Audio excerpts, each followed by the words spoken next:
ಇವತ್ತಿನಿಂದ ನನ್ನ ಮತ್ತು ತುಳಸಿಯ ಮದುವೆ ಅನಂತ ಕಾಲದವರೆಗೂ ನೆನಪಲ್ಲಿ ಉಳ್ಕೊಂಡಿರತ್ತೆ. ಈ ಮದುವೆ ಎಷ್ಟು ವಿಶೇಷವಾದ್ದು ಅಂದ್ರೆ ಮುಂದೆ ಬರೋ ಪೀಳಿಗೆಗಳು ಇದನ್ನ ಹಬ್ಬದ ಹಾಗೆ ಆಚರಣೆ ಮಾಡ್ತಾರೆ. ಮನುಷ್ಯ ಜೀವನವನ್ನ ತುಳಸಿ ಉದ್ಧಾರ ಮಾಡ್ತಾಳೆ. ಪ್ರತಿ ಮನೆಯಲ್ಲೂ ತುಳಸಿ ಸಕಾರಾತ್ಮಕ ಶಕ್ತಿಗಳನ್ನ ಕೊಡ್ತಾಳೆ.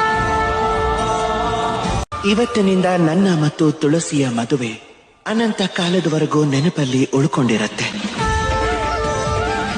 ಈ ಮದುವೆ ಎಷ್ಟು ವಿಶೇಷವಾದ್ದು ಅಂದ್ರೆ ಮುಂದೆ ಬರೋ ಪೀಳಿಗೆಗಳು ಇದನ್ನ ಹಬ್ಬದ ಹಾಗೆ ಆಚರಣೆ ಮಾಡ್ತಾರೆ.